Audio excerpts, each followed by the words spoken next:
The role of the Governor General has certainly evolved considerably since the office was inaugurated all the way back in the 17th century. Well, over the course of history, the position has become increasingly Canadianized, if you will, as our country gained autonomy from the British Empire. And today, the Governor General serves many roles and functions, yet, according to some, the job remains misunderstood and perhaps underestimated in the context of our own Constitution. So let's get some insight. John Fraser is a Canadian journalist, writer, and academic, and the founding president of the Institute of the Study of the Crown in Canada. His new book, The Governors General, An Intimate History of Canada's Highest Office, was published earlier this year. Mr. Fraser, welcome to the program. Thank you so much. Thanks so much for having me. All right, let's get, first of all, your thoughts on the appointment of Louise Arbour to this role. Well, early thoughts are always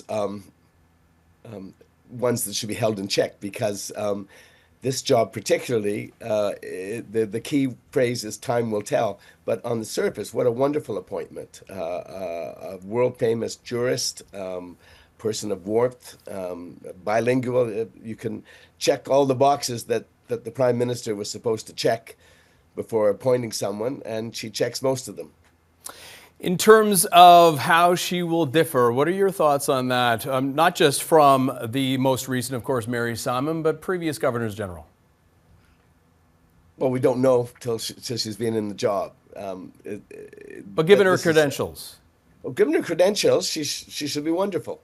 And but you know, I put you back when, for example, Adrienne Clarkson was first suggested to be, was first known that she was Governor General. A lot of people were hesitant, because she had a somewhat, a sort of grand demeanor, and she had her list of detractors. And when Julie Payette was chosen, everyone thought it was going to be the most brilliant appointment of all, and they both turned out to be the exact opposite of what they were predicted to be.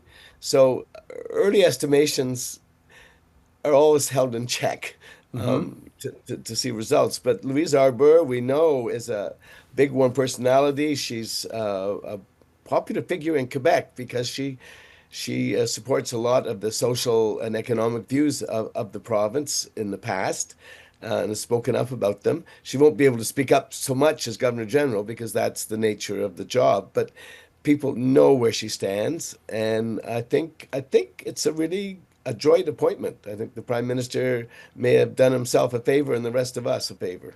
In terms of the role of the Governor General, a lot of people have criticism, not just, perhaps of her, but of the position in general, the cost associated with it, the role it plays, whoever holds that office. Do you think in this day and age where we're still discussing whether the monarchy has a place in Canadian society, is it fair to ask the question, is there a role for the Governor General? Is that still necessary? No, it's always fair to ask the question. I guess what I do, because sometimes you cannot discuss this issue with some people who are violently opposed to the idea of a British monarch being at the head of our state. I just say, okay, what's your alternative and how are you going to bring it about? And that usually ends the conversation, because any changes to our constitutional arrangements with our head of state and then the viceregal representatives requires the consent of all 10 legislatures of the provinces and 2 in the federal government. And if you know our dear country, we can't even agree to cut down provincial trade barriers. So we've got the monarchy, and it has a special association, particularly with the Indigenous community through treaty. That means it's an extra issue that has to be dealt with if we want a different system to live under.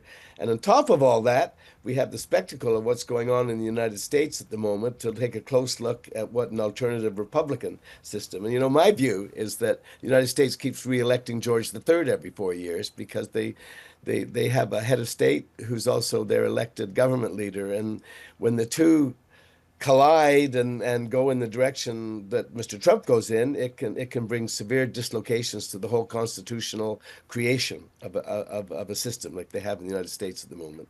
The Governor General, of course, plays an important ceremonial role that goes back, generations. There are hundreds, literally hundreds of events that the Governor General is required to attend across the entire country, if not even further than that. And this may not be a popular question, but I think it's a fair one. She is 79. She'll be the oldest Governor General in Canadian history, if I'm not mistaken. And the only point of reference is my mother, who is 79 years old. I can't imagine her, performing all these hundreds of events, for Careful, example. boy, careful. You're No, talking to an 81-year-old no, man. and that's a fair question. I have no opinion on this whatsoever. But do you think, given she will be in her mid-80s, do you think how difficult that could be? It's a fair question. It's a fair question. I would say if we get, I hope we get 5 great years from her. That's the normal length of a vice-regal appointment. Mr. Johnson, for example, went 7 years. But there's some pretty vital people in their mid-80s. That's the lottery I would of life. agree.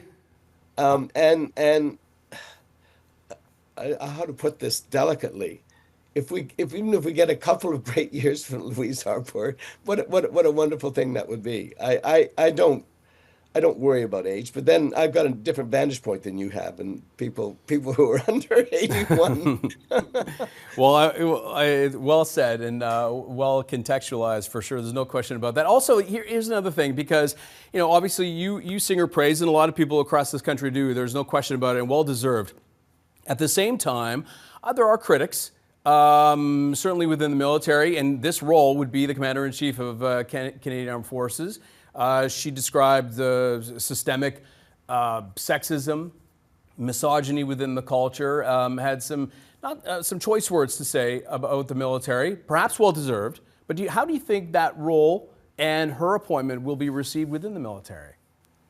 Well, she was commissioned when there were some incidents, as you recall, involved abuse within the military. So it wasn't as if she just arbitrarily gone after the military. She was asked to inspect what the problems were and to get to the bottom of it if she could, and to recommend solutions. So that doesn't make her an enemy of the military, just the opposite. But she is going to be the commander-in-chief. So I guess that's a test as how she handles that. I don't think there's a real problem here, but time will tell. Okay. Now, in your book, Mr. Fraser, you describe the role of the Governor General as one of the great constitutional curiosities of our age. Expand on that. Well, you're proving it because you were asking these questions. What in fact is a Governor General? I heard a broadcast on American commentators down in Australia asking why the Australians were so stupid as to still have a Governor General, and this was from a guy who was coming from the United States under Donald Trump. It's an evolution system from a monarchy. We have a constitutional monarchy.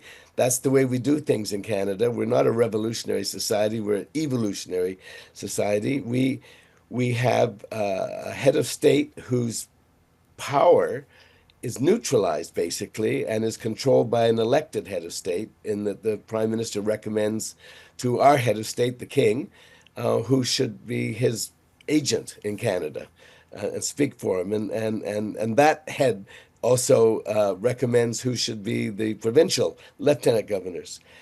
It's a system that's actually allowed us to have minorities in positions, prominent positions, way ahead of the electorate. And that's an interesting thing to consider. Where was the first woman in high office in this country? Where was the first Indigenous person? Where was the first Black person? They were in vice-regal positions. They weren't elected.